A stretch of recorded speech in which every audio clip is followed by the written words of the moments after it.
Well, we had a good Christmas break, obviously. Most important, you guys got some time to spend with the families, got a couple of days off, which was good. So I know there's some freshmen were excited about going home. They hadn't been home since the summer, but they all came back with a great mindset, ready to work. We've had some very good practices since, so just trying to get better and trying to get ready. Because not only do we have tomorrow, but starting next Tuesday we have conference play, which is pretty crazy to think about. It's almost January, but our guys are excited. They're anxious about the next second half of the season, and looking forward to tomorrow. So it's it goes without saying it's going to be very, very difficult. Not only because they're very good, but because it's Louisville, Kentucky. So we're excited about it. Just gotta hopefully have another good practice today and get ready to go. What are your impressions of them, seeing them on tape? What do they do well? Well, they're obviously long and athletic, similar to what we are. It's kind of, we were talking as a staff this morning, are the two teams prepared to play against each other because of the length and the size?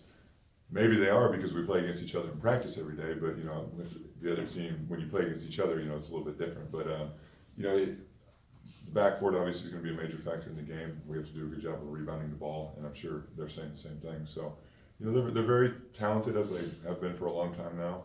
Obviously play very hard, and we got some challenges that we're going to have to overcome if we want to come out of there with a win. John Calipari was on the radio a little while ago. It was his press conference, and he was talking about the job that you've done, praised you, and said that you had done some creative things that were new, that were not perhaps traditional. What would you identify as the changes that you've made? My players might be better served to answer that question. Look, defensively we've done a lot of the same stuff.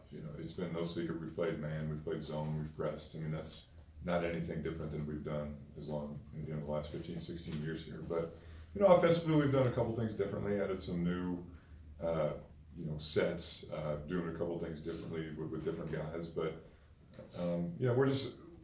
we're not trying to say we're going to do this because it's what we've always done, or we're going to do this because it's new. We're just trying to do what we feel is best for our personnel. So, obviously, very nice of him to have nice comments about me, but you just, at the end of the day, you got to give the players credit, because we're just giving them suggestions on what we think will benefit them most, but they're the ones that are executing it. So, can you give us an example of something that may be a new wrinkle? we've got some new offensive sets. I'm not going to break them down and tell you what the names of them are, but no, I can't think of one specific thing off the top of my mind. Defensively, we haven't changed a lot. We play zone, we play man, we press. We're a very good shot blocking team this year, but I don't think that's something new that we've never done before. So, I don't think any one particular thing sticks out. But David, when somebody like a Hall of Famer, but he is at your rival school, says compliments about you in the last week a few times, does that mean anything to you at all? Well, it's very appreciative of him to say that, but I think any coach would tell you, what makes a great coach is great players. So, I've been fortunate to have a very good team that's probably done some things that help win some games that people might say, well, he's doing a good job. Well, I'm not going to take credit for what the players do, because at the end of the day, the players have to make plays. So, our guys have done a very good job of being resilient in some tough times this year. We came up short twice, but we've got some close ones at home that you guys have seen where they've just had to make plays on the court. So, I got to give all the credit for anything to my players. Coach, do you think that the propensity of Mahmoud, especially in Spalding, to go for a block shot has been one of the factors in the rebounding issues until the last game? And if so, how do you address that and find a balance between what their natural instinct is in hitting the boards? Well, I was looking at the, I don't think it's sitting here, but the ACC does that packet each week with the stats and all that stuff. And I was looking at that the other day, and I think we're top 4 or 5 in the league in total defensive rebounds per game.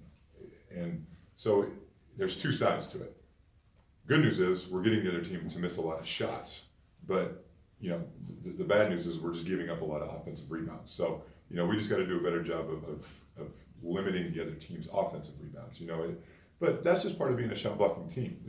If I told Honest and Ray, don't try to block shots, just worry about hitting your man and going and get the rebound, well, then I don't think we would be as good of a defensive team as we are. So, with every positive, there's something that's got to give for it. And I think, you hit the nail on the head. When you try to go block shots, you take one or two of your post players or your biggest players out of rebounding position, but at the same time, you're trying to gain a positive by not letting the other team score. So, we just, look, our rebounding just comes down to the 5 guys on the floor making a conscious effort to just go get the ball and pursue the ball. I mean, that's what it comes down to at the end of the day. What do you hope that your team learned in the trip to Purdue that they can use at Rupp? Well, it was obviously a very tough environment. Louisville and Purdue's not even close to the same rivalry as we all know that Louisville and Kentucky is, but I think it was good for our younger guys to experience a very hostile atmosphere like that. Purdue was different because it's smaller. Obviously, it's about 10,000 less, and it's just not as big. But it was very loud in there, very tough place to play against a very good team. So I think kind of getting that under our belt will be good. Now, obviously, when you go in there tomorrow, it's just there's a different feel to it. But we just got to play our game. It's going to be a 40-minute game. We got to play for all 40 minutes, and we just got to be ready to go. What do you recall about your trip there as a player? I had one really good one and one really bad one. The first one was really, really bad, and the second one was really, really good because we lost and then we won. But it's obviously one of the toughest places in college basketball to play because of its size and the fan support they have. And then you throw on top the rivalry. But we have 4 guys that have played significant minutes there in the game 2 years ago. Now they were young, but they've done it. VJ played in the game last year a little bit. Granted, it was here, but we got to focus on our game plan, execute what we feel like we need to do, and just try to stick to the strengths and just not try to get wrapped up in the emotion of everything too much. Do you worry about your young players being overwhelmed by the moment, or? I mean, I can't worry about it because there's nothing you can do about it until they go through it. So, they've been through a tough road test already this year. Some of them played well when they were in there, but they just gotta come in and just focus on what we need to do from a basketball standpoint. You mentioned that you really, in this particular game, you've got the only players who have played significant time in a rivalry game like this. How much can that benefit you guys tomorrow? Yeah, it can, just from the standpoint of they've played in the game down there before, but at the end of the day, they have a talented team, and I feel like we have a talented team, so it's just going to be a great college basketball game. I mean, the experience, people might make a big deal about that, some might not, but at the end of the day, it's all about the team that makes more plays to win the game. You've experienced this rivalry as a player, as a alum/fan, and as an assistant coach, now a head coach. What, from the experiences in those other 3 capacities, do you think might help or maybe hurt you as a head coach in this game? Yeah, I mean, I don't think anything that I experienced as a player will help our team. I think that's, they know. I mean, they've seen game film from down there. They saw our game last year. I mean, they understand. I mean, when you come here on a recruiting trip, I mean, everybody knows what the Kentucky and Louisville rivalry is. So it's no secret. But there's no look. We have to focus on the game. It's very easy for everyone to kind of get wrapped up in the emotional side of things, the rivalry side of things, but at the end of the day, it's a 40-minute basketball game, so that's what we have to spend all of our focus on. You mentioned Kentucky's backcourt. What impresses you about them? What worries you about them? Well, they obviously have great size. They come off the bench with good size. They're long, they're athletic. They push it in transition. So, it's every year for the last however many years, Coach How's been there. They've obviously had a lot of talent. That's been no secret. So this year's no different. I mean, they've if you think about the 2 teams that they lost to, I mean, Kansas was a top 5 team at the time, still ranked. UCLA was an experienced team on a neutral court that shot the ball really well. So, but other than that, they've handled all their business. So, it's going to be an exciting game, a game with a lot of talented players, and obviously anxious to watch it, and I hope our guys are ready to go and play well. You've seen a lot of rivalries. What stands out about this one to you? Well, I haven't. The only other rivalry I've experienced that could, I guess, kind of relate would be Kansas and Missouri when I was at Kansas. The biggest difference to me between this and a lot of other rivalries, namely Duke and North Carolina, is it's only played once a year. Duke and North Carolina obviously gets the name recognition, but you lose a little bit of luster to me when you play twice a year. when there's only one game, it's kind of like Ohio State, Michigan in football. There's just that one game, and it's bragging rights for a whole year. But it's obviously one of the best rivalries in college basketball, if not the best. And we're excited about going into a great environment. Was there a moment when you kind of understood it? I mean, you hear about it, you talk about it on a recruiting visit, but I know you sat out that first year, but. Oh yeah, I mean, my first year was the one in Freedom Hall where we were up double figures, I think, in the second half, and Patrick Sparks ended up getting fouled there on that inbounds play. I mean, that was an infamous game, but all you got to do is go through one game like that and you experience it. You get a feel for what it's like, and man, I, as a player, I was glad that I finished on a positive note because the first couple years before that was pretty rough. We went down there and got beat pretty good my sophomore year, and then the last two at home my junior year. So I had a rough stretch, but finished on, from a selfish standpoint, finished on a good note.